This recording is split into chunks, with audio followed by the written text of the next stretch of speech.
ibadah sekolah minggu, kita berdoa dulu ya. Oke, kita mau berdoa dulu. Dilipat tangannya, tutup matanya, sikap yang sopan. Kita berdoa yuk, sama-sama berdoa. Tuhan Yesus, terima kasih untuk hari ini. Kami bersyukur Tuhan, kami mau beribadah untuk sekolah minggu. Tuhan Yesus memberkati anak-anak sekolah minggu Tuhan. Berikan kami roh ketenangan agar kami bisa mengikuti ibadah hari ini dari awal hingga akhir. Berkati kami Bapa semua dan juga kakak-kakak sekolah minggu. Terima kasih Tuhan Yesus yang baik. Haleluya. Amin. Ya, kita mau nyanyi lagu apa Jeremy? Aku pahlawan kecil. Iya, aku pahlawan kecil. Semua ikutin gerak dan lagunya ya, supaya kita hari ini sukacita.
Adik-adik masih ada sukacita? Yes, pasti sukacita. Adik-adik, sekarang kita akan mengumpulkan persembahan kita. Sebelum itu kita berdoa dulu ya. Terima kasih Tuhan, kami bersyukur untuk persembahan yang sudah kami berikan. Berkati Tuhan supaya menjadi berguna untuk pelayanan sekolah minggu. Bahkan berkati juga Papa dan Mama yang sudah memberikannya, biarlah senantiasa berkat Tuhan mengalir untuk Papa dan Mama.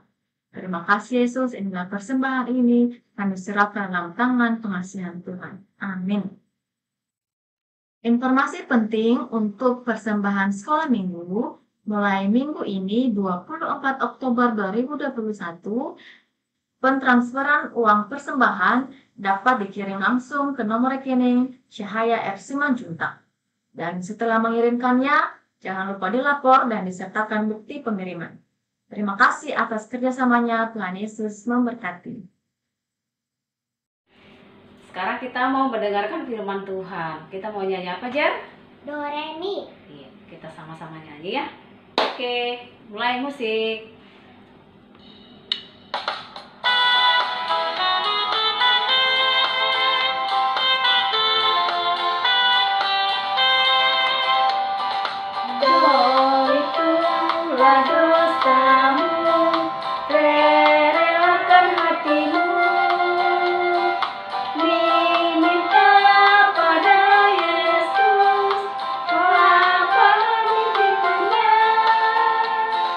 So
Shalom, selamat pagi semuanya anak-anak sekolah minggu GKO Sola Gracia. Pagi hari ini kita akan dengar cerita firman Tuhan. Tetapi sebelum kita dengar cerita firman Tuhan, kita berdoa terlebih dahulu. Kita berdoa yuk. Tuhan Yesus yang baik, terima kasih buat pagi hari ini.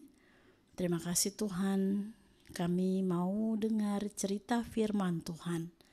Tolong kami Tuhan dengan kekuatan Roh-Mu yang kudus, supaya kami mengerti dan terlebih lagi kami bisa melakukannya di dalam hidup kami. Terima kasih Tuhan Yesus, firman yang hidup. Kami berdoa. Amin. Nah, Hakim-Hakim 8 ayat yang keempat hingga ke-21. Orang-orang Midian dikalahkan, raja-rajanya dibunuh. Ketika Gideon sampai ke sungai Yordan, menyeberanglah ia dan ke-300 orang yang bersama-sama dengan dia. Meskipun masih lelah, namun mengejar juga. Dan berkatalah ia kepada orang-orang Sukot, "Tolong berikan beberapa roti untuk rakyat yang mengikuti aku ini, sebab mereka telah lelah dan aku sedang mengejar Zeba dan Salmuna, raja-raja Midian." Tetapi ya para pemuka di Sukot itu, "Sudahkah Zeba dan Salmuna itu ada dalam tanganmu sehingga kami harus memberikan roti kepada tentaramu?" Lalu kata Gideon, "Kalau begitu apabila Tuhan menyerahkan Zeba dan Salmuna ke dalam tanganku, aku akan menggaruk tubuhmu dengan duri padang gurun dan onak." Maka berjalanlah ia dari sana ke Penuel dan berkata demikian juga kepada orang-orang Penuel, tetapi orang-orang ini pun menjawabnya seperti orang-orang Sukot. Lalu berkatalah ia juga kepada orang-orang Penuel, "Apabila aku kembali dengan selamat, maka aku akan merobohkan menara ini." Sementara itu Zeba dan Salmuna ada di Karkor bersama dengan tentara mereka.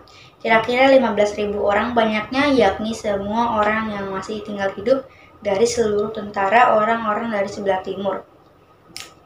Banyaknya yang tewas, ada 120.000 orang bersenjatakan pedang.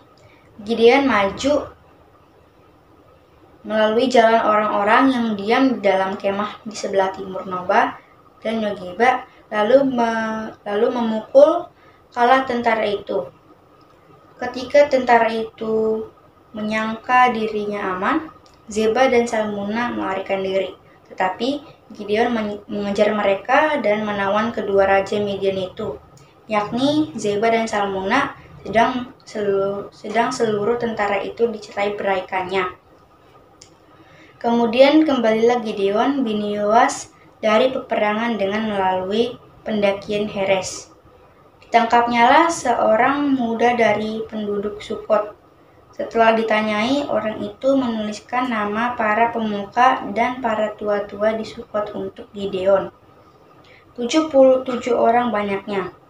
Lalu pergilah Gideon kepada orang-orang Sukot sambil berkata, "Inilah Zeba dan Salmuna yang karenanya kamu telah mencela aku dengan berkata, 'Sudahkah Zeba dan Salmuna itu ada dalam tanganmu sehingga kami memberikan roti kepada orang-orang yang lelah itu?' Lalu ia mengumpulkan para tua-tua kota itu, ia mengambil duri, padang gurun dan onak, dan menghajar orang-orang Sukot dengan itu. Juga menara Penuel dirobohkannya dan dibunuhnya orang-orang kota itu. Kemudian bertanyalah ia kepada Zebah dan Salmuna, 'Di manakah orang-orang yang telah kamu bunuh di Tabor itu?' Jawab mereka, 'Mereka itu serupa dengan engkau, sikap mereka masing-masing seperti anak raja.' Lalu kata Gideon, 'Saudara-saudarakulah itu, anak-anak ibuku. Demi Tuhan yang hidup, seandainya kamu membiarkan mereka hidup, aku tidak akan membunuh kamu.' Katanya kepada Yetir anak sulungnya, 'Bangunlah, bunuhlah mereka.' Tetapi orang muda itu tidak menghunus pedangnya karena ia takut sebab ia masih muda. Lalu kata Zeba dan Salmuna, 'Bangunlah engkau sendiri dan peranglah kami. Sebab seperti orangnya, demikian pula kekuatannya.' Maka bangunlah Gideon, dibunuhnya Zeba dan Salmuna, kemudian diambilnya bulan-bulanan yang ada pada leher unta mereka." pagi hari ini kita akan dengar cerita firman Tuhan, Sri Penegak Kebenaran, Judulnya Gideon, Hakim yang Berkemauan Kuat. Setelah Yosua memimpin bangsa Israel tiada, maka kembali bangsa Israel diperintah oleh para hakim. Tetapi sayangnya setelah Yosua wafat atau meninggal, bangsa Israel tidak bisa memegang janjinya untuk menyembah kepada Allah. Kenyataannya, faktanya, bangsa Israel berulang kali menyembah berhala. Dan saat mereka menyembah berhala, mereka ditindas bangsa lain. Maka keadaan bangsa Israel begitu menderita. Dan saat mereka menderita, mereka berseru kepada Tuhan. Dan Tuhan mendengar doa mereka.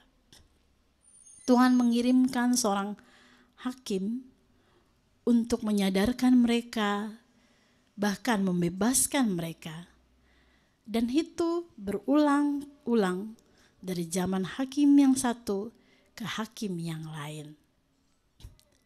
Belakangan, orang Israel tidak setia lagi kepada Tuhan dan menyembah dewa-dewa selama 7 tahun.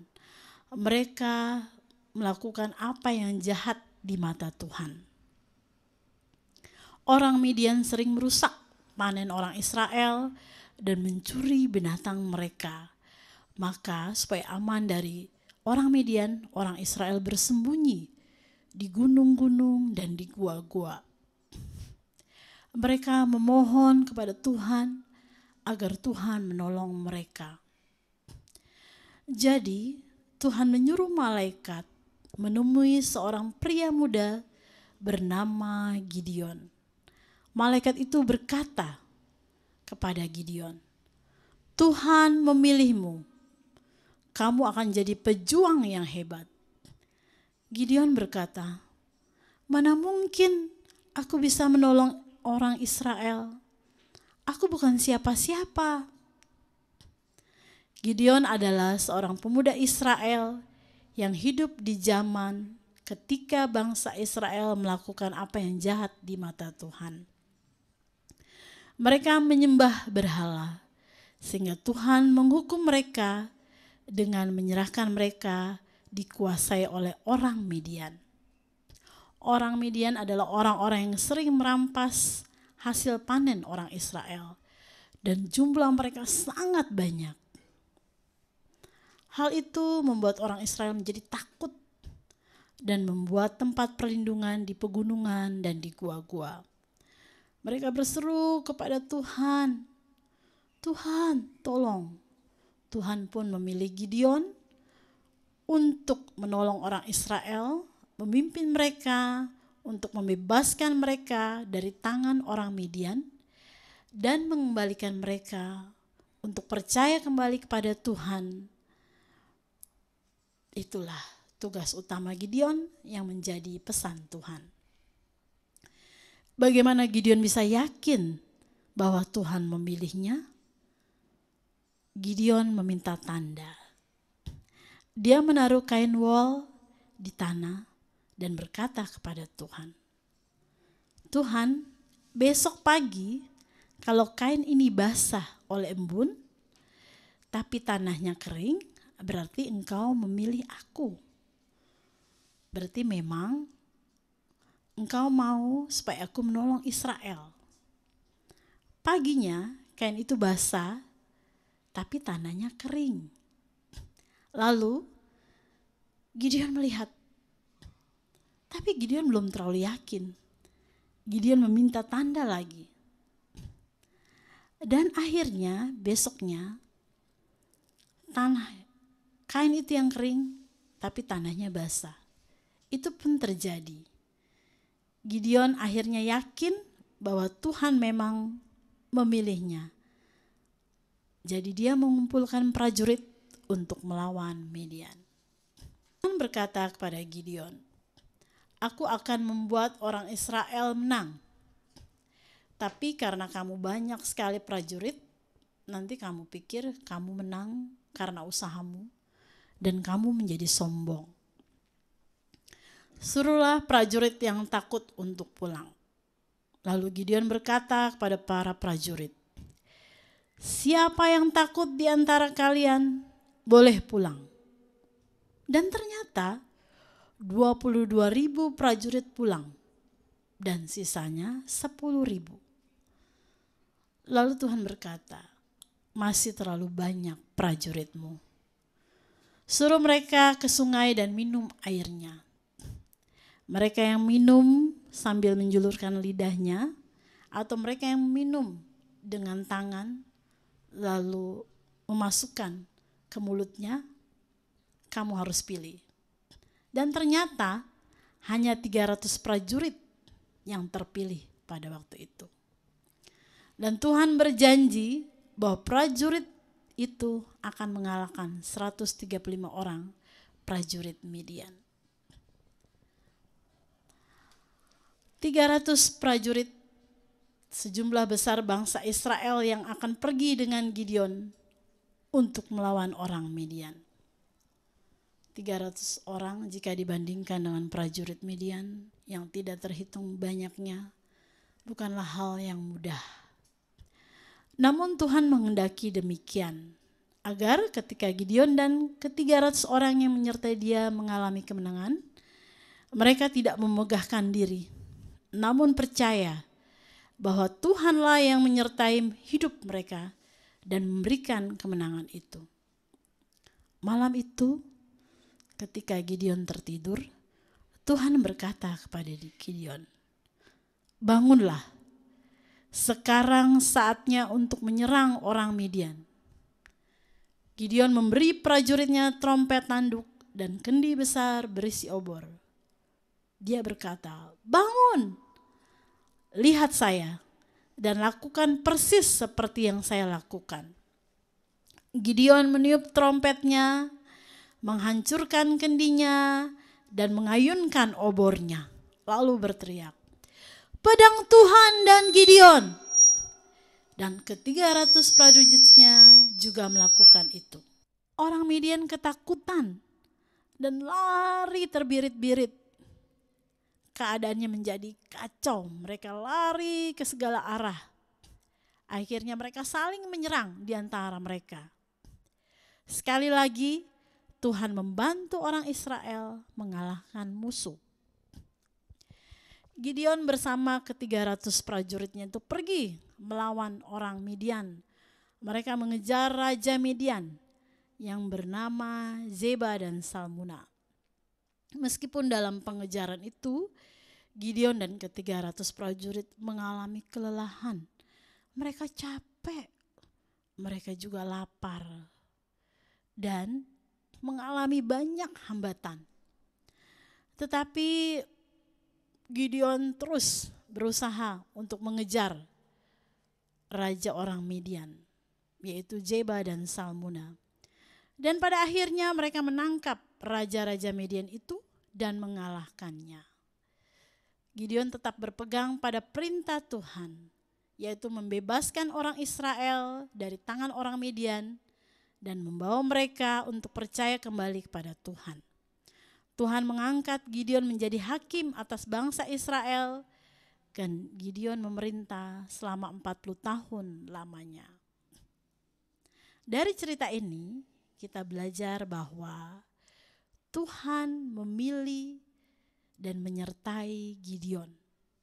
Begitu juga dengan kita semua, anak-anak sekolah minggu GKO Sola Gracia. Tuhan memilih kita menjadi anak-anak Tuhan dan menyertai kita sampai pada kesudahan zaman. Di saat pandemi gini juga Tuhan tetap menyertai kita. Yang kedua, kita belajar dari kisah Gideon tadi. Meskipun dia capek, lelah, tetap Gideon berkemauan kuat. Dia tetap kuat, tegar menghadapi banyak tantangan, hambatan. Dia capek, dia lelah. Tapi dia tetap berjuang, dia tetap bertahan untuk terus melakukan perintah Tuhan, yaitu membebaskan orang Israel dari tangan orang Midian dan kembali untuk membawa orang Israel berbalik kepada Tuhan, menyembah kepada Tuhan, menyadarkan orang Israel untuk tidak menyembah berhala. Nah, ya, dari cerita tadi kita belajar bahwa Tuhan menyertai orang-orang yang dipilihnya. Tuhan memilih Gideon, sama seperti Tuhan juga memilih kita. Ya, ada Adventus, ada Samgar, ada Gevio, ada Enora, ada Jevanya, ada Messi, ya. Ada Arnel, ada Joen, ada Amrin, ada Erlan, ada Brandon, Brielo, ada Jeremy, ada Luisa, ada Serafim, ada Raja, ada Arnel, ada Joen, ada Erlan, ada Esther Evan, ada Stefani, dan semua, ya. Tuhan memilih kita. Nah, Tuhan juga menyertai kita semua. Tidak dibiarkan kita sendirian. Dan yang kedua, Tuhan memberkati orang yang berkemauan kuat. Ya. Sama seperti Gideon, tadi dia mengalami kelelahan, dia mengalami banyak hambatan, tapi dia tetap berjuang karena dia tetap mau melakukan perintah Tuhan, yaitu membebaskan bangsa Israel dan menyadarkan bangsa Israel untuk kembali menyembah Allah dan tidak menyembah berhala. Nah, kita juga seperti Gideon, harus berkemauan kuat untuk belajar, meskipun sekarang tatap muka sudah dimulai ya, tentunya dengan terbatas. Tidak seperti dulu, kita bebas ketemu teman-teman sekolah, ngobrol dengan siapa saja. Kita bisa keluar jalan-jalan, ke mall bebas, tapi sekarang serba terbatas. Di tengah situasi seperti ini, kita harus tetap semangat. Semangat belajar, semangat beribadah, tetap juga semangat untuk tetap pakai masker, jaga jarak, cuci tangan. Ya.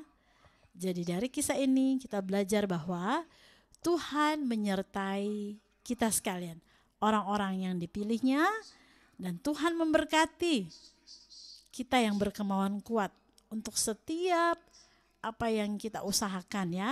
Seperti kalian adik-adik belajar, bermain, beribadah secara online, meskipun gak ketemu teman-teman sekolah minggu, hampir 2 tahun lamanya. Gak ketemu kakak-kakak sekolah minggu, tetap semangat ibadah online ya. Dan terima kasih sudah hadir di sekolah minggu pada minggu hari ini. Dan sampai jumpa minggu depan. Shalom, Tuhan Yesus memberkati. Nah, adik-adik, kita tadi sudah mendengarkan firman Tuhan, yaitu tentang Hakim Gideon. Dia adalah seorang hakim yang berkemauan tinggi untuk melakukan kehendak Tuhan. Seperti siapa Jeremy tadi? Gideon. Seperti Gideon. Oke, yuk kita mau akhirin ibadah kita mau menyanyi lagu apa aja? Kuat-kuat yang terkuat. Ya, kuat-kuat yang terkuat. Semua nyanyi ya.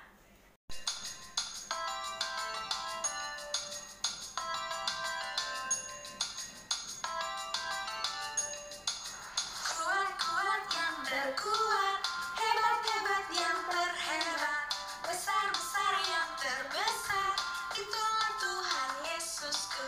Kuat-kuat yang terkuat, hebat-hebat yang terhebat, besar-besar yang terbesar, itulah Tuhan Yesus.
besar kiranya.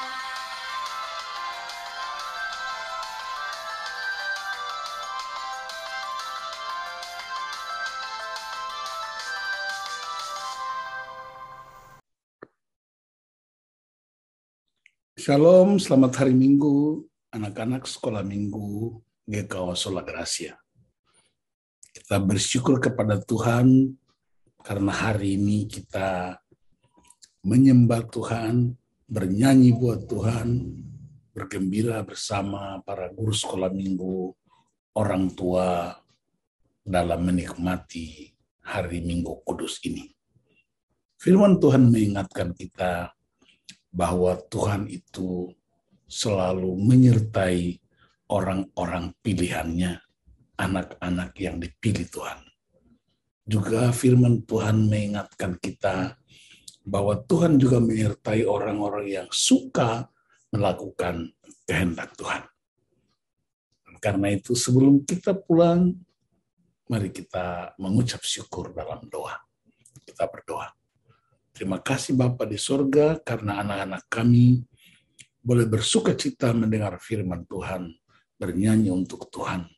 Dan kami mau akhiri persekutuan bersama dalam doa yang Tuhan Yesus ajarkan buat kami. Bapa kami yang di sorga, dikuduskanlah namamu, datanglah kerajaanmu, jadilah kehendak-mu di bumi seperti di sorga. Berikanlah kami pada hari ini makan kami yang secukupnya, dan ampunilah akan segala kesalahan kami, seperti kami juga tahu mengampuni orang yang bersalah kepada kami. Dan janganlah membawa kami ke dalam pencobaan, tetapi lepaskanlah kami daripada yang jahat. Karena Engkaulah yang punya kerajaan, dan kuasa, dan kemuliaan, sampai selama-lamanya. Amin. Sekarang, arahkan hati anak-anak kepada Tuhan, dan terima berkat dari Tuhan. Kasih karunia Tuhan Yesus Kristus dan kasih Allah Bapa dalam persekutuan Roh Kudus menyertai anak-anak bersama sanak saudara, bersama orang tua hari ini sampai Tuhan Yesus datang kembali. Haleluya. Amin. Terima kasih, Tuhan Yesus memberkati. Selamat hari Minggu.